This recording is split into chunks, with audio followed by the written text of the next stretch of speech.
All right. Good evening, everyone. Late night edition of the Baker Fairburn Hockey Show here on Saturday night, October 19th, 2024. I'm the schlub on the left, Kris Baker. You can find me on X at Sabres Prospects. That handsome devil who's going to have bedhead here probably in about an hour because this is going to be a quick show tonight. That is Matthew Fairburn, Sabres beat writer for The Athletic. You can find him on X at Matthew Fairburn. You can also find all of his work at theathletic.com/Sabres. That's right. As people trickle in. I'm getting good at this, right? Getting good at this. I did everything in order there. We're in rhythm this week. Third show of the week. Third show of the week. As people come in, if they could, yeah, it is a new record, I think. And hopefully people like that. And they could show us that they like that by liking this video on their way in, subscribing to the Sabres Prospects YouTube channel, hitting the notification bell so you know when Matthew and I go live. And you can find the Baker Fairburn Hockey Show on Apple, Spotify, wherever you get your podcasts. And if you could, please, as always, leave a 5-star review. And if you've left 2 or 3 already, leave another one. Leave another one. So the Sabres tonight start their climb back to 500 with a 4-2 victory in Chicago, improving to 2-4-1 on the year with a big one coming up here Tuesday night back in Buffalo as the Sabres will welcome Stanley Cup kind of favorite Dallas Stars to town. A contender. Contender for sure. Yeah, contender for sure. Sabres getting 4 goals tonight, so they're still scoring.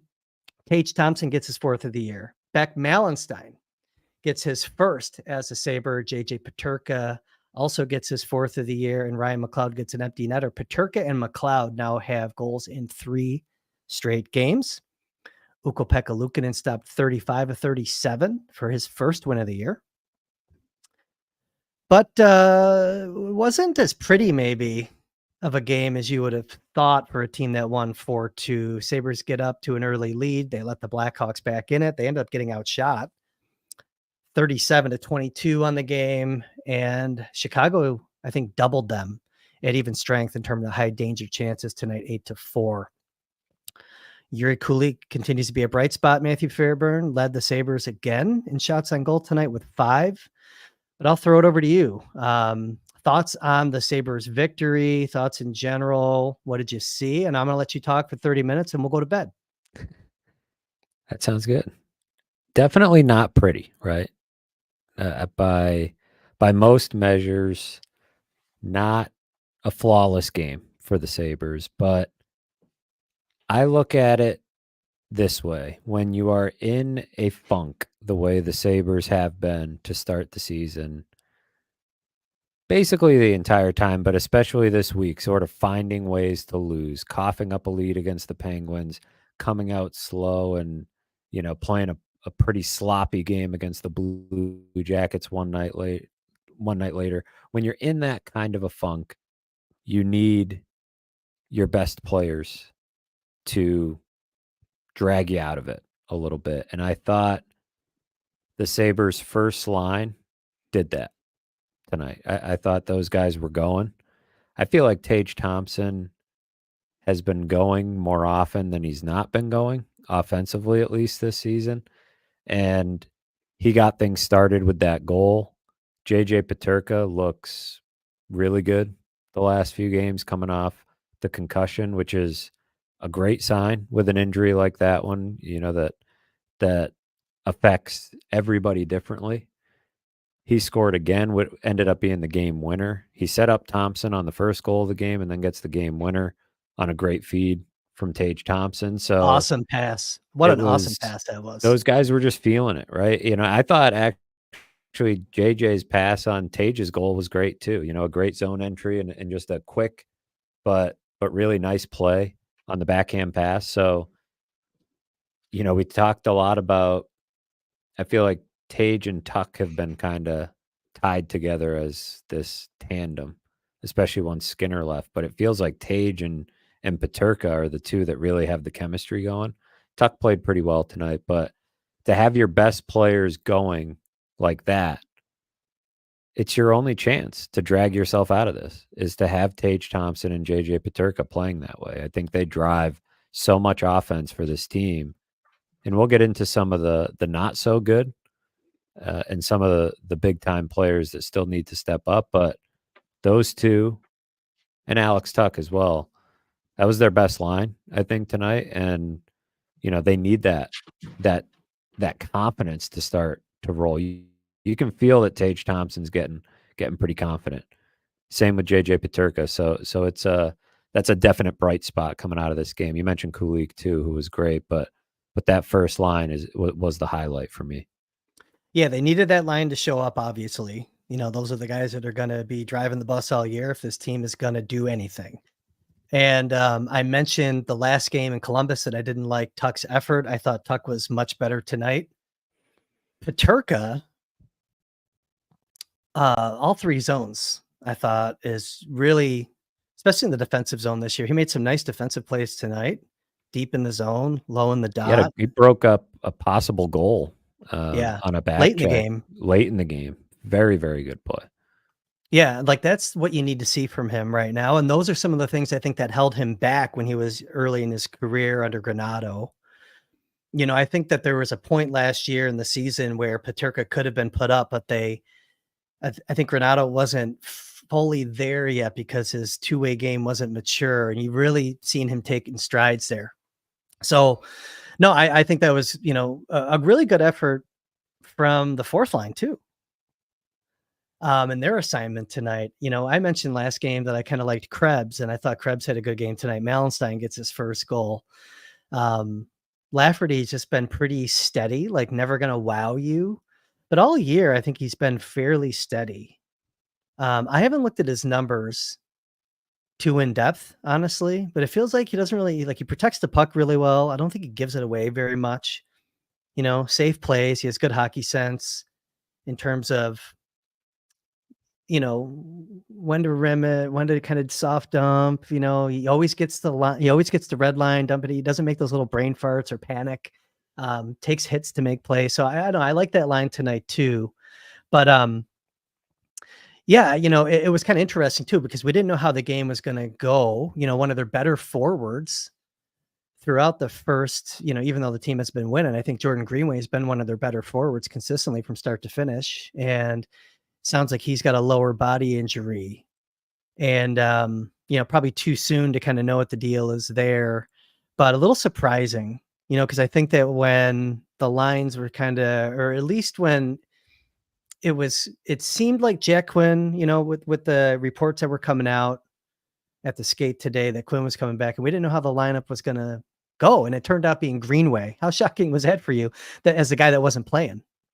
Yeah, having not been at these games, not being able to see like the bench and whatnot of, whether he was fighting it late in the game. I saw Bill Hoppy tweet out that, he was in some pain at the end of the Columbus game. So you sort of had to piece it together, and it made sense. Like you said, after the game, Lindy Ruff said that it was an injury, a lower body injury. So we'll see if that's significant at all. But not a guy that they'd like to be without, but I think it does show something that we had touched upon one of these nights that we spoke, that Zach Benson can play right there. And maybe that's a better spot for Zach Benson at this stage in his career. And he fits in pretty seamlessly in that line. I thought, that was, you prefer Greenway, and just the mix that provides with the way Greenway's playing and the chemistry the group has. But I didn't think Benson, looked out of place on that line at all. That's the flexibility he provides you. But Greenway, it's funny because coming into the year, we wondered about exactly where Greenway fits and what it would look like and whether he was going to be a Lindy Ruff type of player. And it's early, but here we are, game 7, and he's not in there, and you're a little worried, right? You're wondering what that's going to do to the lineup, because he has been very much a tone setter, in a lot of ways, and sometimes the only guy that's going, it feels like. So certainly they're hoping that one's not too long of an absence. Yeah, Benson, I think that the term Swiss Army knife gets overused a lot. but he definitely is that type of player. And I think actually that line where he was at tonight was probably the best utility of where he's at in his career right now. He didn't play a full workload tonight. I think it was a little over 13. I was trying to bring it up here when you were talking. So that might be an indication that he might still be a little hampered. I mean, he had, it looks like 19 shifts, a little over 13 minutes. I guess that's pretty close. Yeah, maybe it was pretty close for what that, I guess that line pulled in total. Ryan McLeod had 14 minutes, and some of that was probably aided by some PK work. So the power play did not score again tonight. 0 for 4, I believe it was. And I thought they were going to get one late. Like, stupid of Chicago when Krebs put that pop on Khrushchev, and then, a little melee, they picked up a power play late, or a PK late. It's power play for the Sabres. But, bad judgment there from Chicago. And it was a clean hit too. Let it go, man. Play hard. But I thought the Sabres were actually going to get one there. That was Bertuzzi jumping in. Bertuzzi move, right? He just kind of. And Razor on the broadcast was like, I understand what Bertuzzi's doing, and no, you got to have a little more awareness of the situation in the game. There's about 5 minutes left, but the power play itself, I will say this: I thought that they were actually better. I thought that they were actually going to get a power play goal on that late power play. Now, I had my tweet. I tweeted out after the game, Sabres are 0 for 21. And Rochester is also 0 for 21. Rochester went 0 for 7 today in their loss up in Toronto. And I was sitting, so I had that one ready to fire after the game. But I was like, watch him score here late and just kind of blow the tweet up. Then it'll be a Rochester tweet and people won't care as much. But were you seeing what I was seeing on the power play? They were working it around a little bit better. I think that, Cousins had a nice opportunity earlier in the game. I just think they look on the, they're right there. I think now, they're ready to finally score a power play goal. It felt like they were going to score one. And the image, though, that I can't get out of my head with the power play, I thought they were better. I agree with your assessment that, especially late, it felt like they were going to get one. Maybe that's just a product of it being, 0 for 20 at that point, going on 0 for 21, that you feel like they're due, right? They'll get one. And having a lead, not gripping. They were up in the game. They were feeling pretty good. The image that will stand out for me on the power play is the near shorthanded goal allowed, where Cousins got beat easily by Foligno, and then there was pretty close to zero attempt made by Rasmus Dahlin to stop Foligno from getting to the net, and UPL had to make a big save. And at that point in the game, that was a really big save from Ukko-Pekka Luukkonen.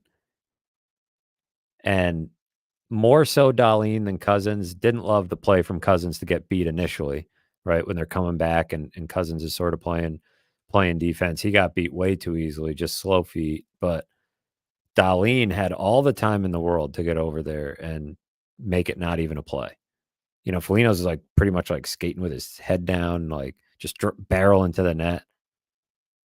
That was, I don't know, this was a tough game for Dahlin, I thought. And it's been kind of a continuation for him.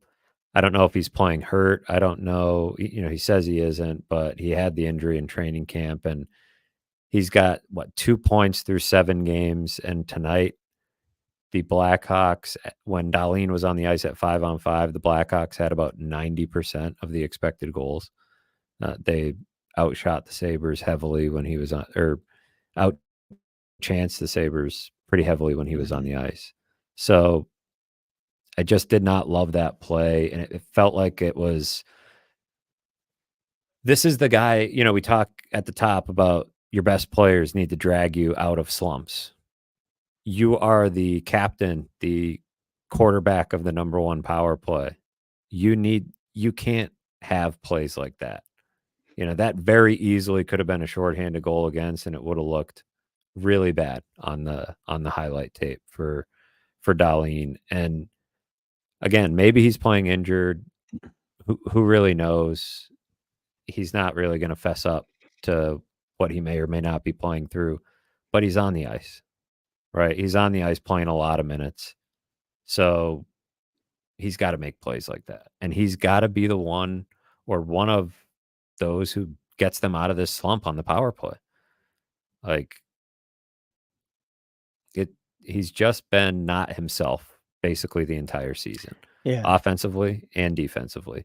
Both ends of the ice. He's just not been the guy that we saw even last season when he took a little bit of a step back and, there was some question about that. I thought, there was still lots of signs that he was the same player, and it's been a weird start for him. Yeah, and then he takes that puck to like I don't know if it's like the cheek or what it was there late in the game, and you're like, oh man, but what a warrior! Yeah, wanted What to a get right warrior. back out there. That must have hurt. I don't care if someone just like flips a puck at you like a frisbee, it hits you like in the face, it kind of stings you a little bit. I mean, that was a shot with a little flex on the stick from Bedard and like caught him right up, man. So you saw that and you're like, oh man. First thing you noticed was no blood, and you're like, okay, that's good. It almost looked like his face. He's probably going to wear a little bit of that because I think it was already kind of starting to swell a little bit. You can see it on the TV, but thankfully he appears okay. Yeah, I don't know, but you're right though. I think that there's something not right there with Dahlin. We've seen him. He's a much better player than what he's showing right now. It's almost indicative that there's something going on, whether it was that weird injury in the first couple of minutes of the first practice or what. Something's not right there. I tend to think it's something in that direction. You don't just forget how to defend or forget, the sense for the game that you've shown in the past. So definitely a storyline that we'll be watching. Hopefully he can kind of, for the team's sake, get himself out of it. But no, so I thought that, thankfully though, that was a game that they needed to win. I don't like the fact that they were outchanced though, high danger. I don't like the way that they were let Chicago back into the game. So you get your 2 points, you get your ass back home, get a good night's sleep, you still got to get back to work. It's not going to get easy on Tuesday. I know there's probably more that you want to get to in the game, but that's just kind of where I'm at right now. I think they kind of almost escaped with 2 points. That's a fair assessment. Yeah, and the story I filed, I referred to it as a white knuckle win, right? They had to really survive. I thought the Blackhawks put a lot of pressure on them and had some quality chances. It was a strong game from Ukko-Pekka Luukkonen.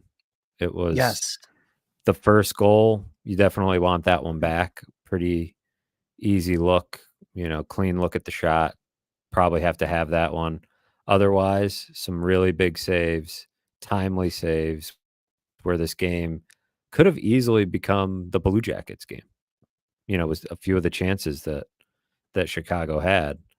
It could have been one of those back and forth crazy type of games, but I think because of Luukkonen, especially early, they got that lead. He stopped the first 15 shots he saw. He made some really key saves early in the game. I'd go right back to him on Tuesday. I don't know about you. Yeah, I think you have to. And that's kind of how I think the season was designed. He got the contract. You wanted to see him be the guy. And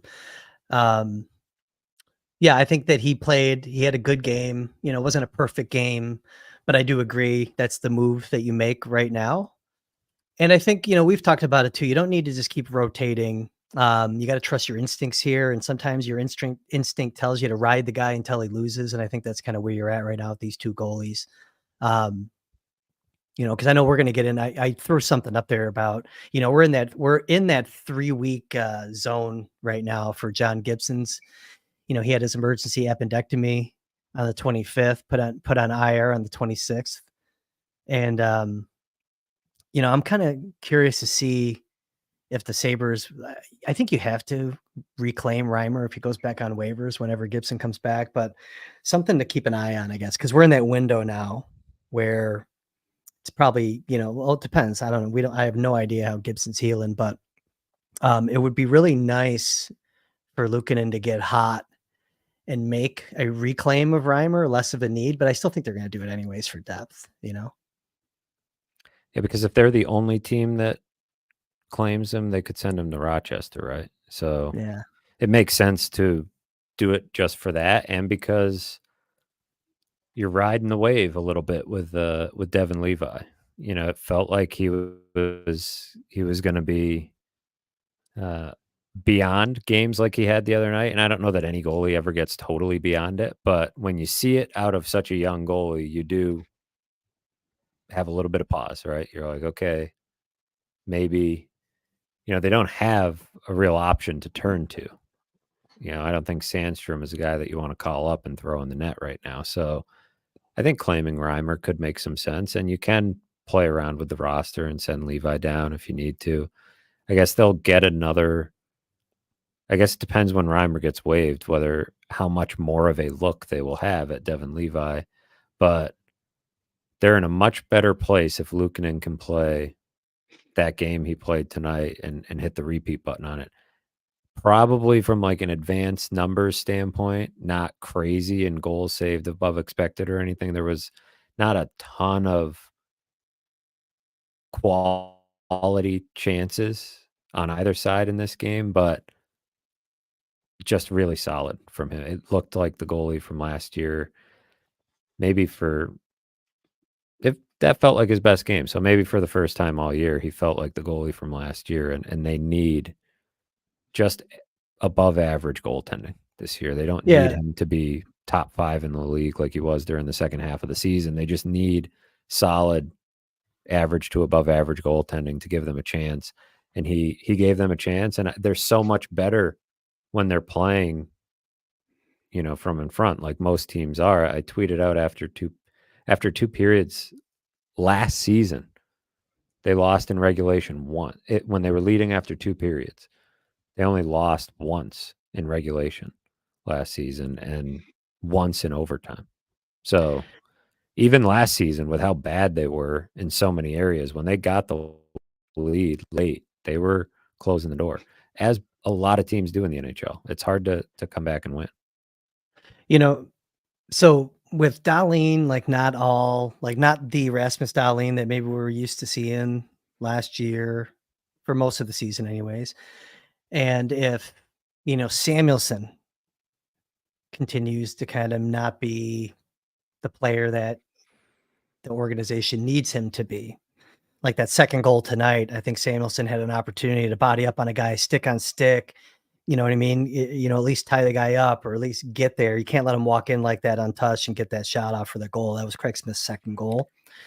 Well, You know, I guess, yeah, he also, you know, just to put a pin in the point you're making there, but Samuelson was the one on the breakout pass too that just sort of softly tossed it up the boards. I'm not really sure what his plan was. That kept the play alive. And then, yeah, yeah, to your point, he's nowhere to be found. I mean, from the dots down, Smith was just on his own basically. Krebs was in the vicinity and didn't put up as much of an effort as you'd like in tying him up, but Samuelson like needs to be there, that's his guy. needs to put a Yeah. body on him in some way, and then the body language after the goal from him. uh, He's another one that I was going to get to, which is why I jumped in here. Just not playing well at all, and Hmm. you know it's interesting to me because he was on the ice when they were protecting the lead late in the game. He's got an A on his sweater. I don't know if he had one on tonight. He's got one of the 4, the rotating. This is a guy that clearly Lindy Ruff has some faith in, right? He likes him and he has him on the ice in that late game situation. I know a lot of people, in the chat or in the comments of my stories have asked or, given the opinion that Samuelson should be scratched at some point here. And I don't totally disagree with that idea, but it's amazing to me that they haven't even gotten to the point to take him off the ice in those late game situations. He's out there with Dahlin.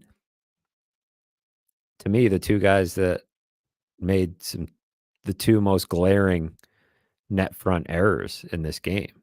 So I'm not Well, going they to got to use the play their word. way I'm out not of going it. to use. I'm not Yeah. going to use the word, but You can use it. they You can were use out. it. They're out there at the end of the game. Yeah. So I'm like, it's past midnight, so I don't want to make Cummings open another bottle and have to drink if I say the word. But you know, you're giving these Cummings guys could use. prime. It's late. Cummings can use a drink. It's prime ice time that you're giving these guys. Not forget, Yeah. sitting a guy for a game. It's like you're throwing them right. I guess they have to play their way through it. To your point, maybe that's the thinking. But I would have had Byram out there. I think. Well, where I was going with that, though, bringing up Samuelson's kind of shortcomings and some of the brain farts that he's had, and all it takes is just a split second of not making the right decision, right? And Darlene and those guys is that because we were talking about goaltending, like you might need Luukkonen or even Levi. Levi had one bad game, but he was playing well. You might need those guys to be your rock stars for a little bit if the defense isn't going to be playing up to their potential. So I'm still concerned coming out of this. Like I said, I think they escaped with 2 points. They're scoring goals, but they let an inferior team back in the game. It was a lot of the same shit that Well, we've seen in the losses. So inferior team, but a higher payroll and an yeah, older team. So to yeah. point that out, Every team's this is older, and every team's going to have more payroll, pretty much, right? most. Every team will like what 4? Yeah, right. They Yeah. are ahead of the Sabres in that regard, and they loaded up on veterans. But yes, that was part of my thought in putting this game into context too. Is like this is still very much Connor Bedard and a bunch of guys, right? They're in the rebuilding phase very much, and they've taken a different approach to it by spending U.S. dollars and bringing in some veterans and trying to support Bedard that way. And Bedard looked great in this game. I mean, he didn't score, but he had a lot of They great have moments. He's so fun to watch. That puck is on a yo-yo. His hands are incredible. His shot is great. They have some other guys that I like on that team. Like when I was watching the game tonight, Connor Murphy, I think, has the player profile that the Sabres are just sorely lacking on D. He can play tough. He can do a little bit of everything, but he's also a prick. And I don't know if you necessarily fear a guy like that, but like it's becoming very clear. There's not one guy on the blue line that the opponents fear on the Sabres blue line. They like, unless you put Gilbert in, a guy Yeah, like that. But how many minutes is he going to play? I'm talking about a guy that can play 20 minutes. right. You know what I mean? 18, 20 Because minutes. Connor Clifton, Clifton is physical. He hits yeah. hard, but I don't know that he's striking fear into the opponent. Like he will hit you, and you gotta have your head up when you're on the ice with Connor Clifton because he'll crush you if he gets an opportunity. But it's the total package of being nasty. It's not that he's not, but it's kind of to your point about a guy that can play a little bit more, and Mhm. and just be that top 4 type of guy. There's Dennis Gilbert, getting him into the lineup would be interesting. It'd be interesting to see what they have there for more than the 5 minutes or whatever he got the one night that he played, because that it's what we talked about the other night. The way they put this blue line together, that is what they're missing. That's what they don't have. Not just a right shot, even that would be nice too. Another right-handed shot to balance things out, but another guy that won't let you push him around. Yeah. Or one guy in that regard that theoretically should be Samuelson, right? Not that he's going to be fighting people, but that should be his game, I think, when he's at his best. In terms of attitude, so I was just talking about Connor Murphy and attitude. One of the guys that he had a little bit of a run-in tonight with was Zucker. And I like to see a little attitude from Zucker. Tapping the goalie, puts hands down, lets the guy cross-check him, gives him that Stephen Baldwin smile. He looks like Stephen Baldwin. You just want to punch him in the face when he does that. But it was good to see a little bit of attitude and some signs of life there, and I was looking at that line, how it was constructed. You have Benson, who's also like sneaky, pesky, kind of prick in a weird way, you know?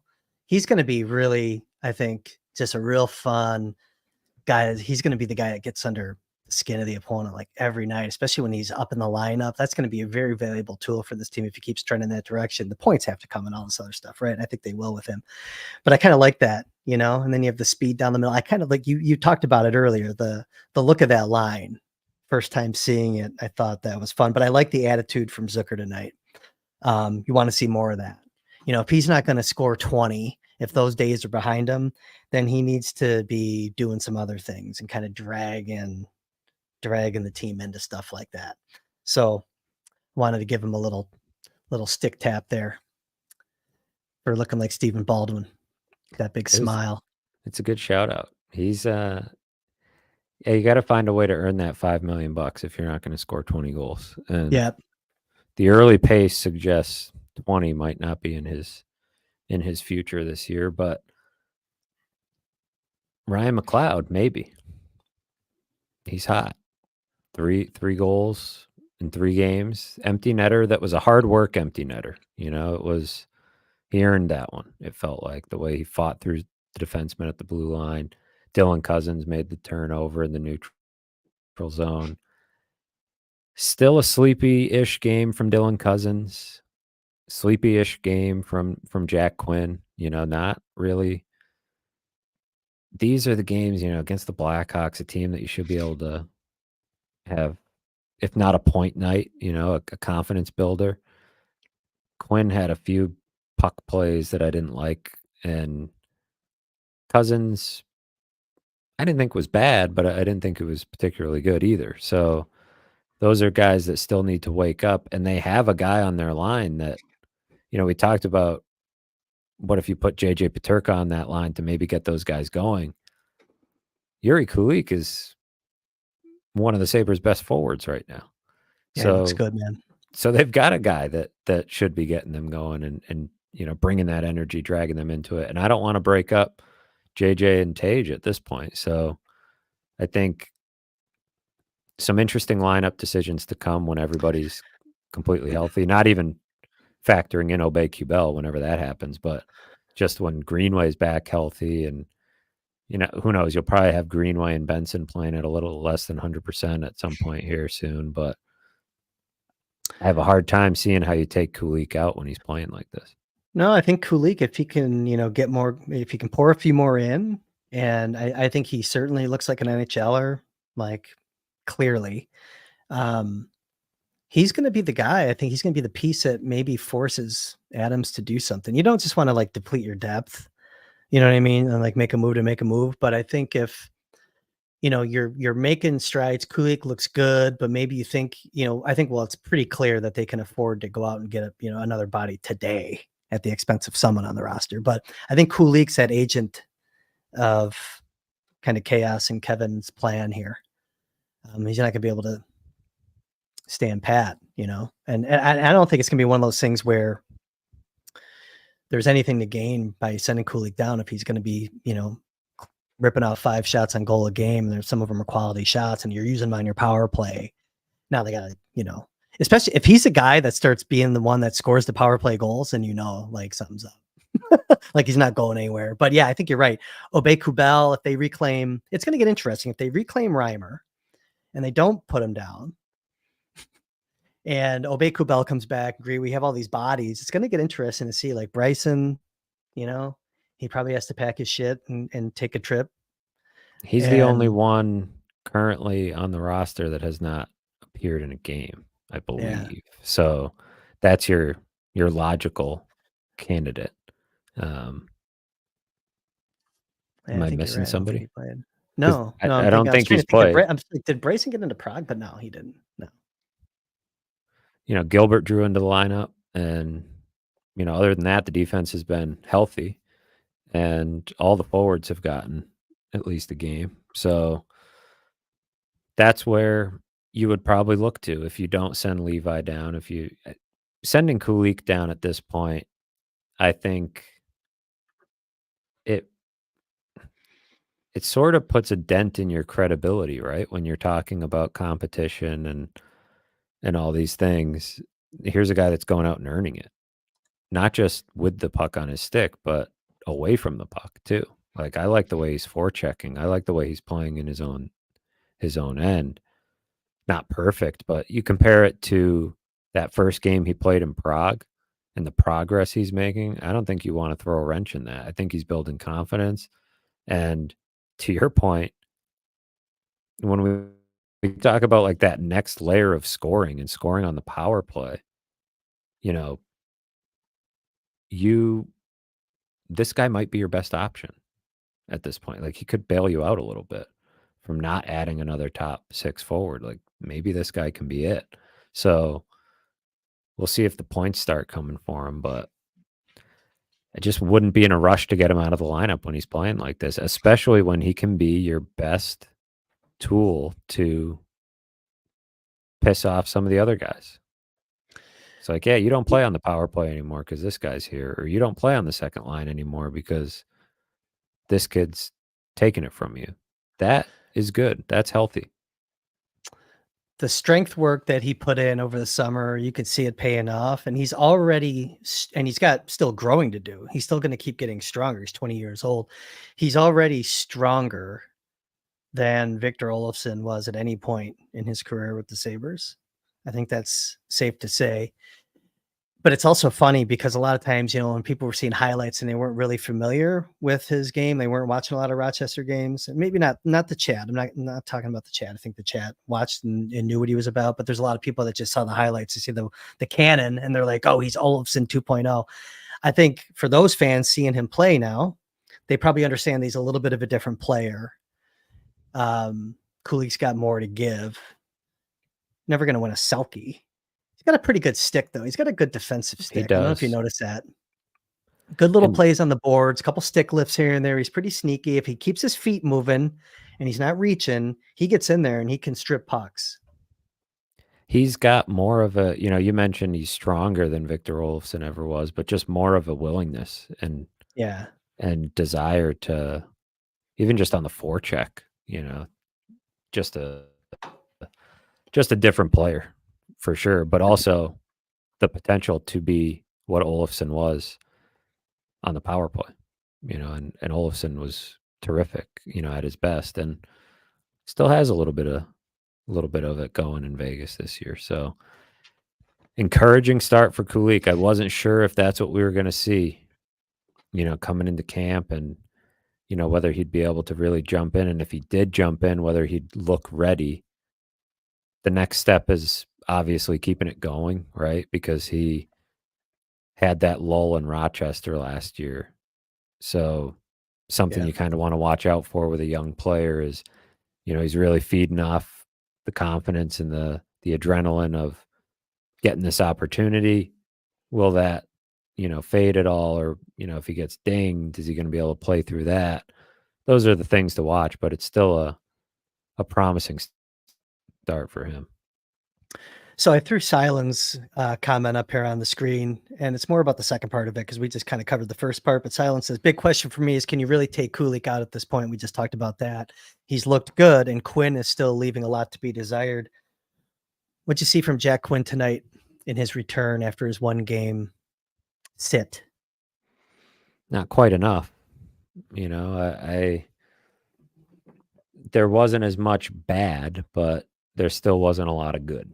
And so he had a few puck plays that I didn't like, but nothing that was, he had one bad one in the defensive zone, but he kind of fanned on it and then he fought to get it back. So he canceled it out. Still not doing enough, but now that he's back in, like, did he do anything tonight that would get him taken back out? I don't know, but he was not better than Kulik was, that's for sure. And put him in the same bucket as Cousins tonight, where it was, not bad by any means. And Cousins had a few, good plays, had a few bad plays, but still just, you're waiting for them to pop at some point offensively. And it's just not there right now. Yeah. And if Greenway comes back healthy on Tuesday, what are you doing? Right. So it's like, it's a good question. I want to kind of see, it's not a good question because I asked it. I mean, it's something to think about, I guess, going into that matchup on Tuesday. Hey, I don't want to be here till like 1:30 in the morning, so we should probably hit the chat. We already kicked it off with Silent. What do you got? I've got it's Rickus. This was starred from earlier, but kind of a point that we made. Another rough look for Sammy tonight. Thought it was reassuring and probably a confidence booster to send him out there in the final minute for the 6-on-5 and have him hold it down. It's a good point. I brought up that he was out there and I was almost surprised by it, but the fact that he was out there and they got it done, like you said, playing through it, maybe that helps get just a little bit of confidence going. From Brian Cummings here, to your point about the goaltending needing to hold it down while the defense figures it out.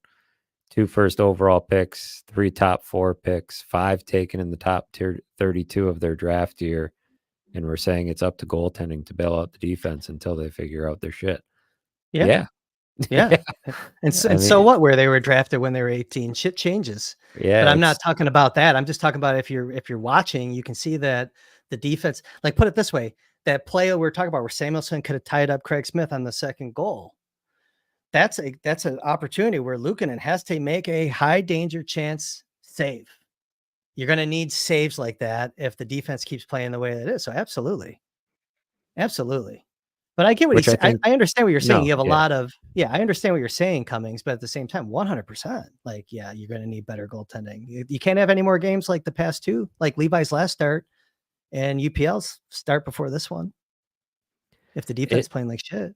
It is the reality of the current situation of what they've built on defense rather than the idea of what they've built on defense, right? This potential that they've built, the 2 number 1 picks, the number 4 overall pick and Bo Byram, I know what Cummings is saying. Absolutely. I don't even think Cummings necessarily taking exception to us saying it. No, I don't think he is. He's flabbergasted at the situation, but it's like, oh my gosh, man. Yeah, I get it. But like at the same time, I don't care about like the draft position. Like things change. It does. It's just like I think we get caught up in that a lot. I think it's why everyone beats up Topias Lainen, because he was a 2nd round draft pick. If he was a 3rd or 4th, it'd be like, whatever. It's like let's just chill a little bit, but no, I get what Cummings is saying. Yeah. The situation is what it is and they got to kind of figure it out. And I'm still thinking like, we're going to be watching that. I'm going to be watching those, we already know what elements they're missing on this blue line. We talked about it this summer, Brendan Dillon, a guy they could have made an offer to, basically, it could have been worse for Peterka in that second game in Prague, right? That was a second game. No, that was the first game in Prague. So yeah, what else we got here? I don't think we might not even make it an hour tonight. This is going to be fun. We have some people asking for shorter shows. They might get one tonight. Soup Cam says, got to start UPL again. 1 so-so goal, otherwise good. I agree. You got to play UPL until, maybe not until he loses, but until he doesn't look sharp. You got to let him get into a rhythm. That's kind of been his MO, over the last couple of years. When he gets a chance to get into a rhythm, he starts to put it together. Really good Dallas team coming to town on Tuesday.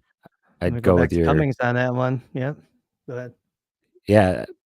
To his point, they've given up 9 goals in 6 games. You learn a lot, again, when the Sabres play a team like that.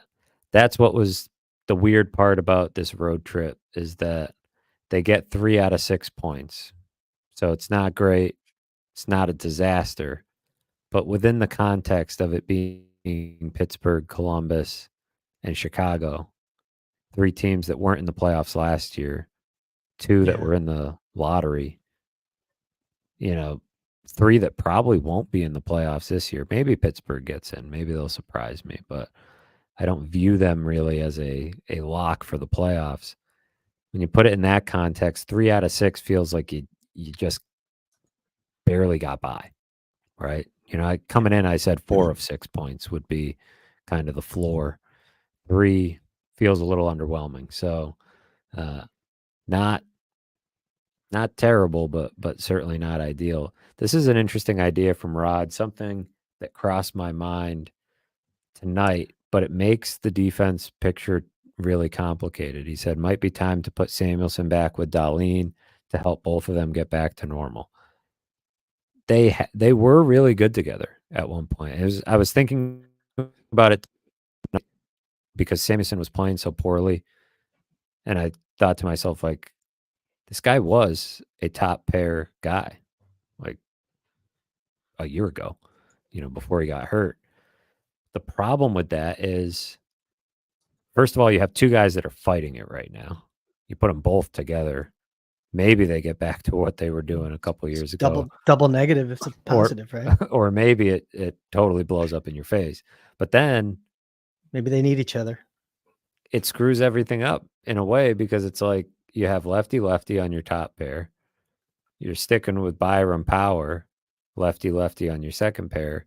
And then what? You have Yoki Haru Clifton on your bottom pair, righty. So then you have Lindy Ruff has already been shown that he's a little irritated by the handedness issue. He would prefer to have lefty righty all the way through. Do we really think he wants to go no lefty righty, just lefty righty? It's not how you would draw it up. So then maybe you're thinking about scratching Clifton at that point and putting in Gilbert, so you can have Gilbert Yoki Haru and go lefty righty. I don't know. It's an interesting idea though, because it crossed my mind that those guys were good.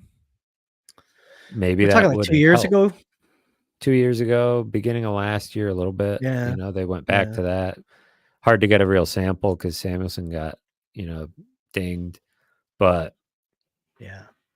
they were pretty solid. But that was a couple injuries ago for Samuelson, and these are not minor injuries that he's had either. So that's probably, you wonder if those have started to accumulate for him a little bit.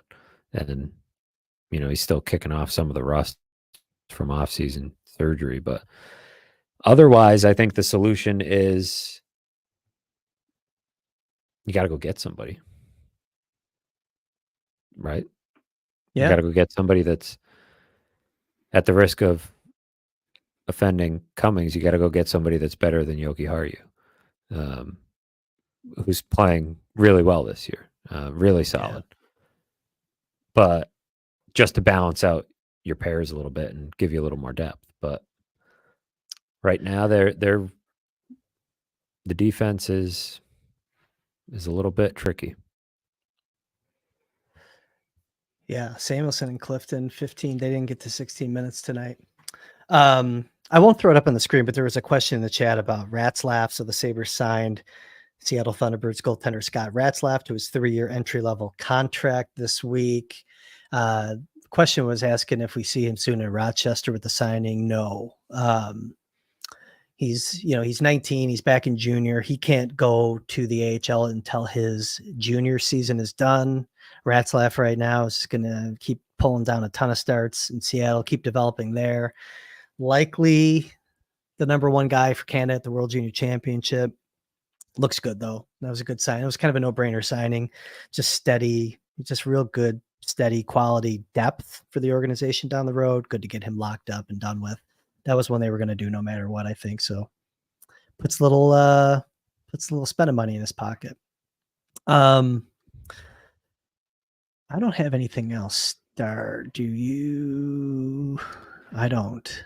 I think we're good, and I think we got through what we had jotted down here in our show sheet. So we are. Cantor is asking if there's asking if we've seen the Rasmus Anderson rumors. Is that a credible rumor or is that fan driven? I just did a quick Google search and couldn't find anything. So if Steven wants to point us to what he's talking about, that is a player that I think you move heaven and earth to acquire if he's available. Yeah, I think that's fan driven. I've seen some of the fans, not in this chat, but there's people that tweet like 60 times a day. And I think one of them was like, here's my trade proposal for today. It's like, message board shit. I'd love to be wrong. If that was a credible rumor, I'd love to be wrong. But I want to say that smells something fan driven. Well, I think it's a matter of the Flames are not. Well, the Flames are actually playing really well to start the year. So I shouldn't say the Flames are not good, but they're in that phase of maybe thinking about rebuilding, retooling, whatever word you want to use. And so everybody looks at their good players that have reasonable contracts and, wants to figure out what it would take to get them. Frank And Saravalli. Cantor saying Frank Saravalli saying something on this. well, that's somebody, who we'll verify that and get into that on the next episode of the Baker Fairburn Hockey Show. He'd be great. He would be basically what you want, in the age range, the play style, the handedness. Yeah, I agree. Thing. Yeah, he surprised me too. I remember watching Rasmus Anderson. He played for the Barrie Colts when he came over here. Played in the CHL Top Prospects game, and that's a tough game to play in. This was, we're going back. Okay, we're talking about when he was 18 years old. And I just remember watching him in that game, and I'm like, I don't get the hype. And he was like falling down. I just thought he had a real tough game. But man, he's turned into a hell of an NHL player. But so again, Cummings, it doesn't matter when you're 18. What's interesting is the Flames, Cummings just pointed out in the chat that Pierre LeBrun recently caught up with Craig Conroy, their general manager, and Eric Duhatchik at our site also wrote a Flames column recently. I think he also talked to Conroy. I don't know if that was a recent interview or if he, was referring back to an old conversation, but the premise being that Craig Conroy believes that you never go all the way in terms of like you need to keep trying to win. You don't strip it down to the studs. He strongly believes that you need to keep trying to win. There were some quotes in there that basically about like once you guys get used to lose, a lot of quotes that made me think of the Sabres. Like once guys get used to losing, it becomes part of who you are. Like we can't have that. And it's interesting. There's so many different approaches to rebuilding and how to do things. Obviously, everything the Sabres have done has not worked in the last 13 years. So looking around the league at some of the stuff that other teams are trying is always interesting to me. And that's going to be an interesting team to watch over the next few years as they try to, either remain competitive or get back to being competitive, whatever you want to say about them. But I bring that up to say that, maybe don't get too excited about the idea of Rasmus Anderson being available, but you never know. But if you do like the idea of Rasmus Anderson potentially becoming a Buffalo Sabre one day, like this video. Like this video and comment when the video goes into the main feed with your best trade proposal for Rasmus Anderson or somebody else. And we'll start talking about some of them on the show. I like that. All right.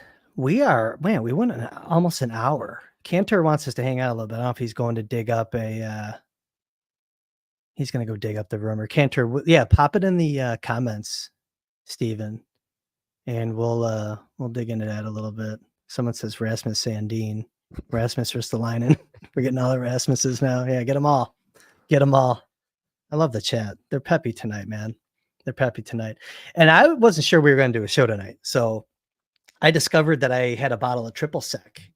So I made some margaritas. I told you I made one, but it was a very big one. It was a big shaker. One big one. So when you're that water bottle that you showed us on the last episode. But I like making them from scratch, a little simple syrup, a little triple sec, lime juice. And I had some spicy Casamigos. Oh man, good. It's good. But surprisingly made it an hour and I wasn't impaired by the margarita. That's why I brought that up. So we're all set. We're good. I think that's it. So Matthew, you got any final words of wisdom for the chat before we head out, and your plugs? Anything you want to plug here, or is it pretty much you got a gamer? I know they're not really gamers. I shouldn't call your stories gamers. They're much better than that. But Yeah, it what do just you got went coming up live. at I the Athletic? just got a note that it's up there now. So if Excellent. people want to Good. read, head on over there. And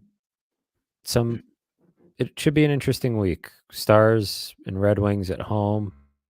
A little bit of downtime in between games for these guys to get fresh. And I think by the end of those two games, they're either going to have righted the ship or things are still going to be pretty shaky. You could get back to 500 and people would feel pretty good, or there could be a less than desirable outcome.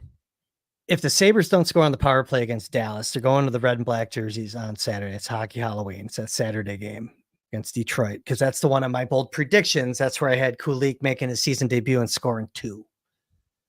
We will bet the chat. If they don't score a power play goal on Tuesday against Dallas, they are definitely scoring those 2 power play goals against Detroit. Putting on the red and black, the goat heads. I tweeted it before we got on tonight. I think it's part of Tage's master plan. They just got to get back in those jerseys, and that's going to be the elixir that gets them to finally score a power play goal. And if anyone wants to take that bet, Kris will bet the chat on that. We'll put a poll up. We'll do something crazy. Well, I'm going to bet the chat on that one. I was thinking that tonight that they should start throwing those jerseys on just for the power play, even if they're not wearing them in that game. They need something. And Just it feels like right. they're just like in between, while they're Lindy's drawing up the play and they're like at practice, right? When you're mixing up jerseys because you're about to do special teams work, everybody gets a goat head. Maybe that'll help snap them out of it. I don't know. I think they're getting closer, but it does not feel like, well, it feels like they're getting closer to scoring. It does not feel like once they score, it's going to be, oh, here it comes, like it kind of feels like it's going to be something they're fighting for a little while. Stranger things have happened, Matthew Fairburn. So everyone, thanks for hopping in tonight. Again, go to theathletic.com/sabres. Check out Matthew's work. We did get you a new subscriber tonight, by the way, a guy that I golf with. I said, if you're not subscribed to The Athletic, yeah, get over there. So he went in there, he set it up, Bills, Sabres. He's an Orioles fan. He set up his teams. He's in the app. So we got you a subscriber tonight. Good stuff. Yeah, check out The Athletic. As always, check out Sabres Prospects, by the way. I'm putting some articles up on X. It's pretty just gonna be prospect recaps. I got some other stuff going on. Yeah, I kind of like it. So we'll see. But more to come on that as well. Thanks, everyone. It was a late night. We appreciate you in here. It's almost 1 a.m. Eastern time. You guys are troopers. Sabres, again, 4-2 victory tonight in Chicago. We'll see if they can keep it going Tuesday against Dallas. And we'll see when Matthew and I will talk about when we're going to do this again. I'm assuming it's probably going to be Tuesday, but don't hold us to it. All right, everyone. For Matthew Fairburn from The Athletic, for the production crew who is out having their own margaritas because they're getting into the triple sec bottle that I found. I'm Kris Baker. Thanks, everyone, for hopping in. We'll see you again next time.